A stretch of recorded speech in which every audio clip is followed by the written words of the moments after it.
Welcome to tonight's Taubmans live colour advice session. My name is Fiona, I'm the Taubmans colour specialist, and we are here this evening to talk all things colour. So if you're joining us for the first time, I'll just run through how our sessions roll. So for the first half an hour, I'm just making sure we are live, looks like we are.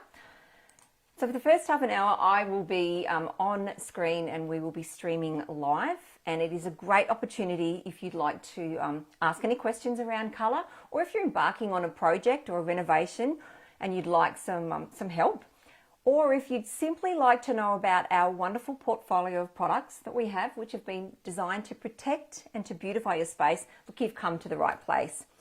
So you can certainly ask questions for the first half an hour, and I do know that some of you love to share photos and images. That you can do, but once we finish streaming, so after half an hour, you can certainly then upload your images. Unfortunately, when we're streaming live, it's impossible to upload any images. So, but we do, however, sit back for a further half an hour after we conclude the live session and use that as an opportune time to look at images and to certainly continue answering your questions. So what we do each and every time we do a session like this is we have a look at all of our social media feeds. I think I'm a little bit rusty. I've been off for a couple of weeks now. But what we do is we have a look at all of our social media feeds and we collate all of the frequently asked questions. So, and that way we can work out what we would like to bring to life for you, because we really like to keep it real. So it's based on what you're asking us. So it's a bit like, you know, a show and tell type of thing. And as I said, it's a great opportunity, not for me just to talk about the questions. I do have quite a few in the feed here, but it's a great opportunity for you to upload your questions while we are live. So I am going to start. Our sessions are, as I said, all around frequently asked questions. So I'll begin, but don't let that stop you. Now is a great time to start popping something into the feed. So the first question that I have had is, what neutral white can you recommend, not warm? So let me just explain to you a little bit about whites. So look, we do get asked each time that we have a live session. So pretty much, and I know that I'm answering a lot of questions throughout the week, and pretty much there are always questions around whites.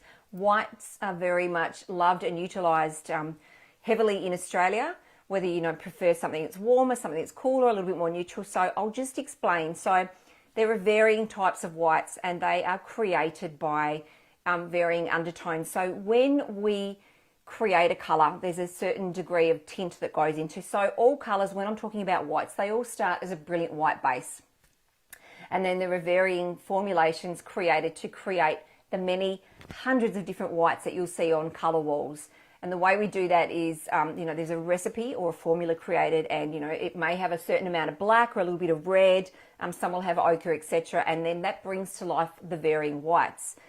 So depending on the formulation, we'll create, whether it be a warmer white, and a warmer white tends to be, I'll keep it quite simple. A warmer white tends to be, let's just say, more creamy. So it looks a little bit more yellow, if you like. I mean, there's varying degrees, of course, but I want to keep it quite simple. And then you've got a cooler white, which tends to be, as it depicts, cool, but the coolness comes from being more, say, a blue-based. And then you've also got what I like to work with, which are called like a neutral style white. A neutral white tends to be a white that, dare I say, has a slight sort of greeny undertone. And when you're beginning a journey with whites, whites can be quite, it can be quite overwhelming because there's so many variants. So I always say to anyone that I'm helping with colour, start with your neutral style whites. That way, a neutral style white is designed to work with so many other colours. A cool style white is designed, let me just give you an idea. You can use a cool style white for coastal, and then you've got your warmer style whites, which look fantastic in areas that lack light, and an area that you're wanting to create a little bit more warmth. So I'm going to show you 3 different whites. I've got some questions coming in. Awesome, I'll answer those in a moment. Now, bear in mind, this space is lit up like a Christmas tree, but it should give you an idea. So you've got a cool style white on the front here. I've got more of a neutral style white sitting here, and then at the back here, as you can see, I've got a warmer style white. So this is Aria Ivory, the middle one is Grey Matter, and then the front one is Tundra Mist. So different varying whites, but you can see that undertone. Also too, when you're looking at whites, and I'm just going to quickly talk about this, really, really important to test them in your environment, because depending on what you have surrounding you can influence your white. And one of the biggest influencing factors is your lighting. So if you've got a cool based lighting, so obviously you've got your varying degrees of Kelvin for your lighting, but to simplify it, you've got a cool style white, you've got a daylight style white, and then you've got that warmer style white, and they will influence your color. So when you're testing your color, I always recommend getting a sample pot, brushing out a large sample. For me, I like to work with 1 meter by 1 meter square. It's going to give you a really good indication of your color. And if you're going onto bare cardboard, for example, give it 3 coats. Although most of our paints are a 2-coat system, that 3rd coat's going to aid, just for this example, as an undercoat. So it's going to make sure that you get adequate coverage, and it's going to ensure that when you're testing it, you're going to get that accuracy of your color. So, and test it, there's 2 areas to test it. So here is your wall, here is your floor, putting your sample here up against the wall, but so it's touching the floor, and looking at it in daylight. Daylight is when you see the truest form of a color, but also looking at it under your artificial lighting of an evening, because as I've just mentioned, that lighting can change your color. So, and do that in varying rooms and areas in your home, so you can see how that color plays within your environment and to ensure that it suits you. The other area to test it as well is, so again, you've got your wall this time, your ceiling, putting your sample on the wall but up against the ceiling, and you're repeating what I've just talked about, the same. So looking at it in natural light, but also looking at it under artificial lighting, so of an evening, and seeing how that color works for you again. Testing it in those 2 areas is going to give you a really good indication, because things like, there's a couple of things, like if you've got, for example, warm toned flooring, even wooden flooring, you've got your sunlight on the flooring, your walls at certain times of day will look warmer. And I've used this analogy heaps of times, but I'll use it again. And even if, say, you've got a red leather lounge, at certain times of day, your walls are going to, or could potentially look, a little bit pink. So being aware of how your color performs for you and works in your environment is critical to ensuring that you're happy with your white selection. I hope that helps. So what have I got here? Okay. Okay. Hi, Naya. Thank you very much for joining us. So you're saying, hi, I need help with choosing colours for an existing home to update the exterior. Need to paint windows, driveway, front door, garage door, current downpipes and gutters of woodland grey. How do we get help choosing colours? Okay, so a question for you so that I can help you work out a wonderful colour scheme. Are you working with your woodland grey? Is that staying, or are we changing that? Because we can use that to base a colour scheme on. And you're saying that you are painting the window frames as well, the garage door, your front door. Okay, and do you have a preference, like what sort of style home is it as well? Like where are you situated? Are you coastal? Are you more of a bush sort of setting? Just so I can get an understanding, and that way then I can help you to create a colour scheme. Thanks. So if you come back to me, pop something into the feed, I can work some magic for you. Okay, so question from Stuart is Whisper White coming back in trend?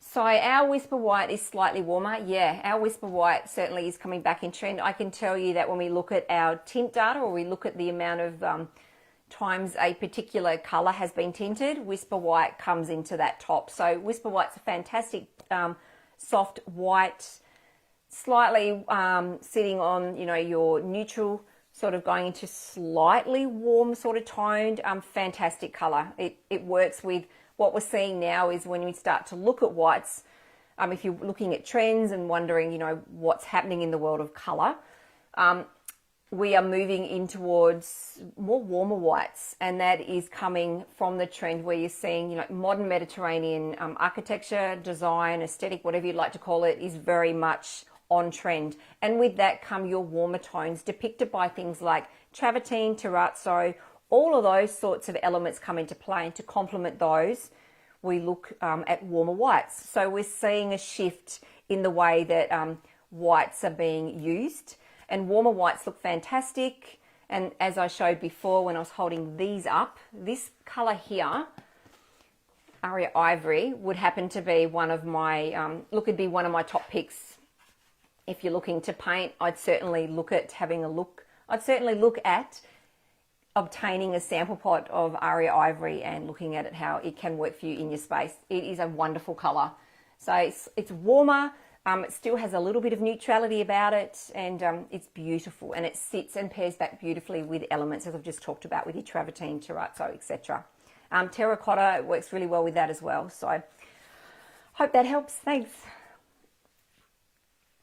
Okay, hi Hayley, you're saying, can you recommend a similar colour to Silkworm? I just need to familiarise myself with Silkworm. I'm just going to quickly have a look and see where that sits. Right, it's not on our Taubmans website. Silkworm, I'm not familiar with that. So what I might do, Hayley, is I might park that until I finish streaming, and then I can research that colour a little bit further and come back to you in the feed. Thanks.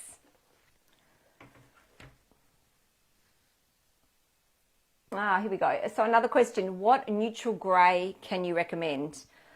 All right, so when we look at greys, and as I just spoke about the shift from cooler toned whites going into warmer toned whites, we're also seeing that with our greys, if you like. So the way I like to describe greys, so when you automatically think of a grey, most people tend to put grey in that sort of blue-grey category. So there's 4 categories that I would put greys into. So you've got your blue-grey or blue-based grey, which is the standard. When you think of grey, that's what we think of. Then you've got greige, which is a brown-based grey, which is what we're really starting to see come to life because of that, as I've just described, the modern Mediterranean aesthetic. So warmer tones and warmer greys are being used.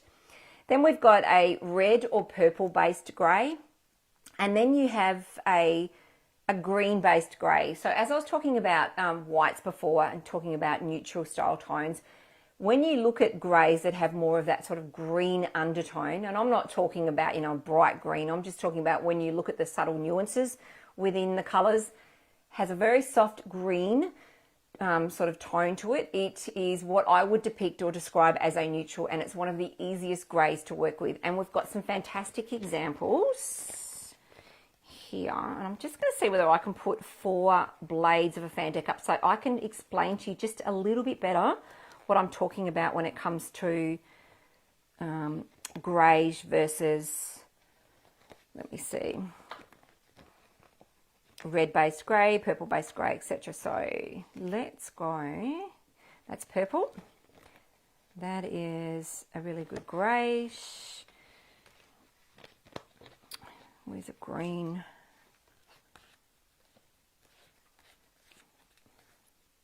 Here's a really good greeny tone. And then we've got your blue base. This kind of helps to set the scene when we talk of greys.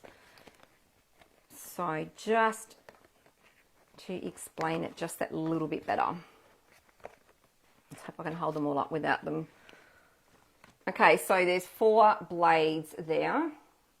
So you have, what have I got? I've got a blue-based grey. I have got a neutral style grey. I've got a greige. And then on the last one, I'm a bit cack-handed here. The last one here, let me just see if I can fan that out a little bit more. Just to... That last one is like, it's a purpley based grey, so there's got a little bit of red to it. So they're the differences. So when I'm working with grey, I tend to start looking at this, which is your neutral style grey. They work beautifully with so many elements, and they perform really well if we're looking for a wonderful exterior colour for your facade. And then obviously, as I mentioned before, going into your greige sort of tones here, they work really, really well as well. And they're starting to, we're moving a shift from cooler greys, etc., to this sort of greige look as well. I hope that helps. Okay, thank you, Nada, for coming back to us. So you're saying, let me just, so you're going to keep the woodland grey as you don't want to repaint gutters. Beautiful. What else have we here?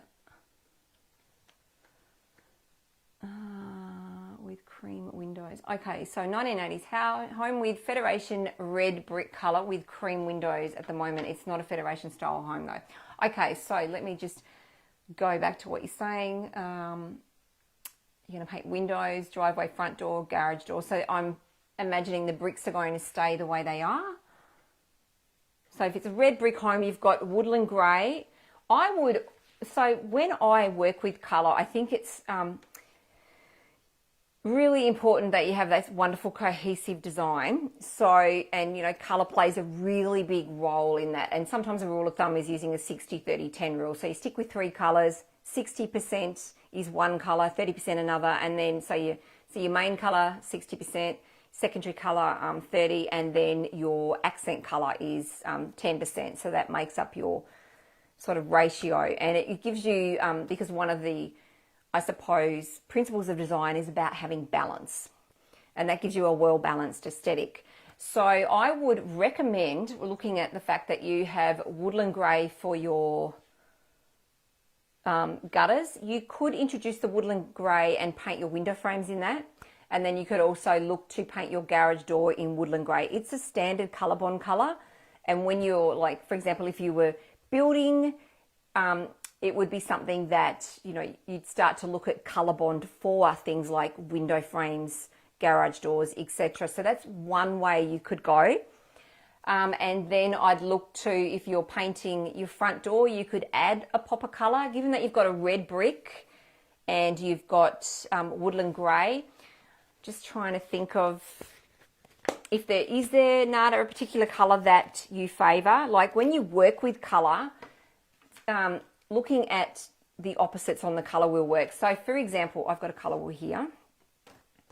So if we're working with, where are we? Get my words out. We're working with, say, a red brick. You automatically look at the opposite, and that's creating a complementary colour scheme. So colours that sit opposite sides of each other on the colour wheel are designed to work together, and it's been put together to aid putting schemes together. So you could use, given you've got red brick, you've got woodland grey, we could look at some type of very soft green for your front door, which would work really well. Or you could go for a neutral style colour. I automatically think of a colour called Siberian Husky, or even Brimstone Smoke. But these are playing in the neutral space. So where are we?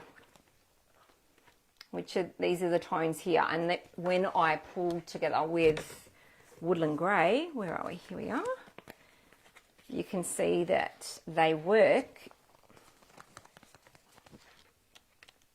beautifully well together. Like they all tie in and create a wonderful cohesive colour scheme. So you could go that way. If you're looking to paint your eaves or your Sophia's, I'd be looking at something very soft again, and working, obviously taking into consideration you have your red brick. I'm just thinking you could even go for a colour, yeah. South Pole would look wonderful, which is this top colour here if you're doing your eaves and you're looking for something lighter. So look at South Pole, consider doing your garage door and your window frames in woodland grey. So you're bringing down the colour that's existing up the top, bringing it down into your design. As I said before, it pairs back beautifully with red. And then if I were to recommend a soft sort of green for a front door, let me just, or actually, no, I was thinking you could go potentially a sort of clay sort of tone. I don't know whether it's going to work with woodland grey, and given that, no, might be a little bit too much. I'd probably stick with some type of beautiful soft green. What about something like, yeah, that's quite nice. So talk to myself. Something like mink haze looks really lovely for a front door, and that's going to tie in, as you can see, it works really lovely with the woodland grey, and it's also going to tie in really well with your red brick. Another option for a front door.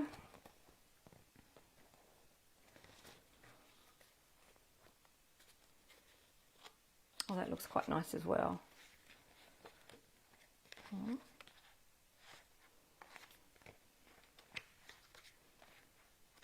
Here's two options. There is a colour here called Misty Lake. I'm just making sure that that's tonally, yep, that works. This tone here called Misty Lake sits beautifully again with woodland grey, so it's going to work with your red brick as well. Or, I know I'm sticking with green tonight, but they work, or there's a colour called Silver Platter there, which would work really well. I hope that helps you. Let me know if you'd like any further recommendations. Pop something else into the feed, but I think that's a really good start. I would recommend, if you're wanting to see, here's a tip for everybody. If you are looking for suitable paint for your front door, you could use something like Taubmans water-based enamel. And if you grab a colour chip off the colour wall and you're wanting to see how it can look when you gloss it up, because when you work with varying sheen levels and you gloss up a sheen level, or you gloss up, you're glossing up, so intensifying your sheen level, I should say.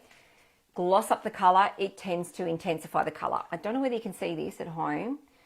So here is a colour chip that I've taken off the colour wall. I have placed clear sticky, here we go, back to front, clear sticky tape over this side here, and you can see how the colour intensifies. So that is just an idea so that you can work out, how it's going to look for you. So grab the colour chip off the colour wall, put some clear sticky tape over part of the chip, and then you can see what it looks like, or how it emulates a gloss finish. But yeah, Taubmans water-based enamel, fantastic. Gloss up your front door, looks spot on.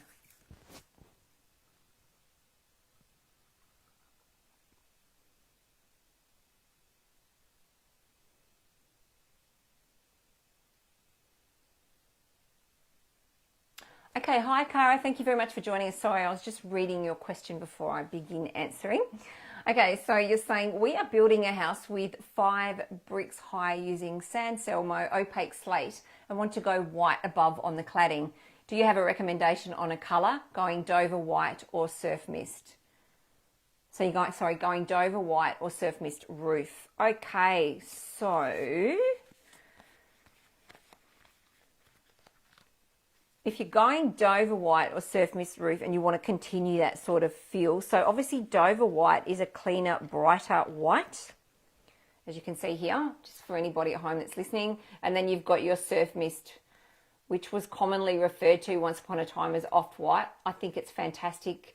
And surf mist put outside in full sun performs beautifully and looks really white. So I guess I would think about, if it's surf mist, I'd be looking for something that's tonal like that, so that it's going to pair back beautifully with that. Are you, Cara, looking for the same sort of level of colour? I guess when you're working with whites and we're thinking of exterior application, really important to understand that how they perform in full sun. And as I said, some colours, especially whites, they can lighten up potentially around 30%, so they can become really white. So what I look at when I'm looking for that perfect white, obviously, is I'm looking at the undertone, I'm creating a beautiful cohesive colour scheme and ensuring that everything's tonal and it all works and pairs beautifully together. But I also look at the LRV, which is the light reflectance value. It's really important when you're starting to work with varying substrates.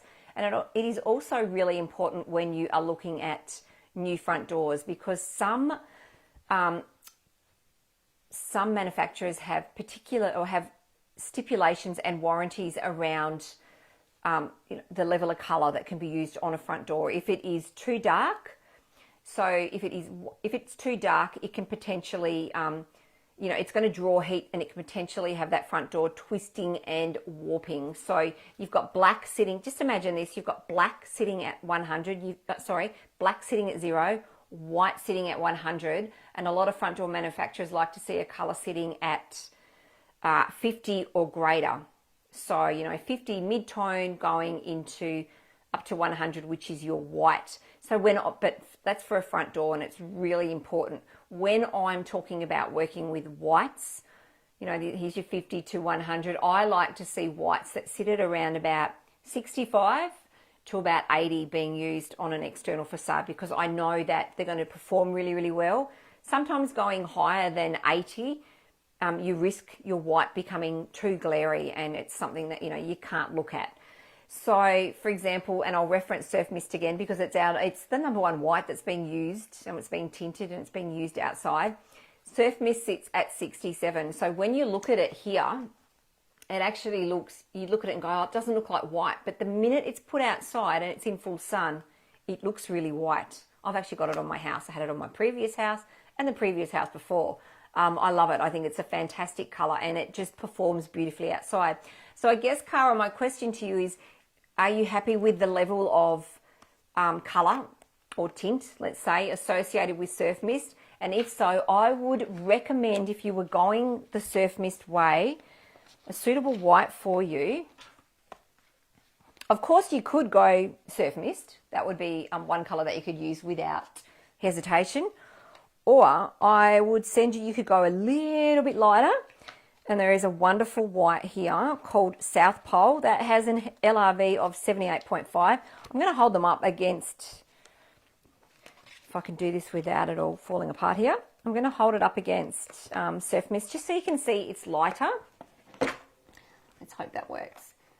It is lighter, but when we talk about, as I said, you know, like I like to have a cohesive scheme where everything's sort of tonal, it's tonally correct and it pairs back beautifully. So have a look at South Pole as your first colour selection. The other colour I'd recommend, I'd certainly look at, if you're using Surf Mist, you could certainly use Surf Mist on the facade as well. It's going to pair back beautifully. Again, if you're using Dover White, you could go Surf Mist.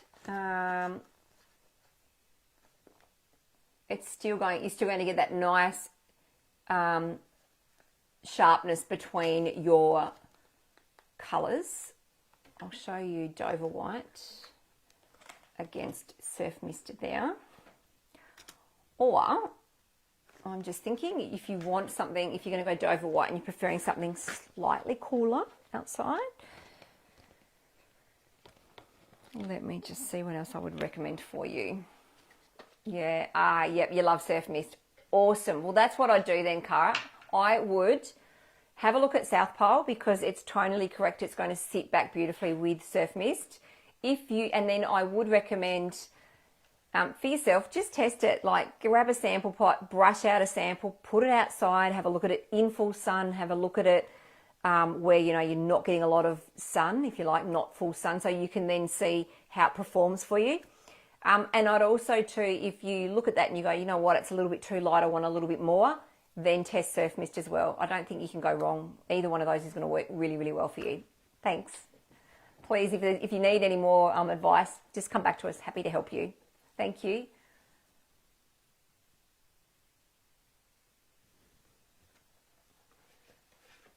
Okay, hi Shane. Thank you very much for joining us. You're saying, hi, I have hardwood timber floors and an older cream tile. The wall colour is cream currently. I'm looking to go white on white theme. I've just painted the bathroom, toilet and laundry in Whisper White and it has a blue tinge to it. Oops, where are we? Any advice in a larger setting this will change, or should I change colour? I'm thinking it needs to be a warm white to work with the older cream and newer beige tiles. Thank you. Okay, so you've painted, okay, Whisper White, it has a blue tinge. What else is around? I guess, as I was explaining earlier on in the session tonight, other elements in a design, etc., can influence your color selection. And also, and I was talking about it before, critical is the degree of warmth, coolness, etc., you know, the Kelvin of your lighting. So if your lighting is really cool, that can then sometimes have a color that wouldn't ordinarily, let's just say throw blue, look really blue. That would be something that I'd have a look at. I mean, I think if you're wanting something that's going to work with the older cream and the newer beige tiles, I'm going to recommend the Perfect White. It is our number one white. It is my favorite white and I have used it. Inside, I recommend it quite regularly because I know how wonderfully it performs. And the colour is called Crisp White. I don't know whether you can see here. It is a beautiful white. So as I mentioned before, your whites, when you buy a when you go into a store, you know, you're picking up a candle, let's just say Endure, the base of it is brilliant white. And then what we do is to create the many whites that you see on the colour wall. There's tint formulations and varying degrees of different coloured tints go into the paint to create certain colours. Now for crisp white, it only has one tint, and the tint is called Raw Umber. When you look at it in its entirety, I'm going to say this, it doesn't sound very nice, but it's a murky brown. But what it does is it creates the most beautiful soft white that has a very soft glow. It sits more, it's a white that sits on that sort of, just on the edge of neutrality. So, but it works and performs beautifully. And that would be a white that I would suggest having a look at. It's our number one white. It's my favorite white. It performs sensationally. It works in so many spaces and so many environments. Doesn't throw any blue. That would be a color to have a look at. I hope that helps. I can see that there are a few more questions in here, and I am happy to answer them. Let me just have, actually, I'm not going to answer any more questions. I'm over time. What I'm going to do is I'm going to stop streaming, then I'll hop behind the computer and answer the rest. Because we only go for half an hour. But thank you everybody for joining us. I'll be sitting behind the computer for a further half an hour or so until I finish answering everyone's questions. It's been great to be back after a little bit of a break. Feel a little bit rusty, but we got there in the end. We'll be back in a fortnight again to do another Taubmans live colour advice session. But do, in the meantime, you know, feel free to send us any messages, etc. that you do, or any colour queries, and we can do our best to answer them for you. But until then, join us in a fortnight again. Until then, as I always say, stay safe everybody, and happy painting. Thanks for joining us. Bye.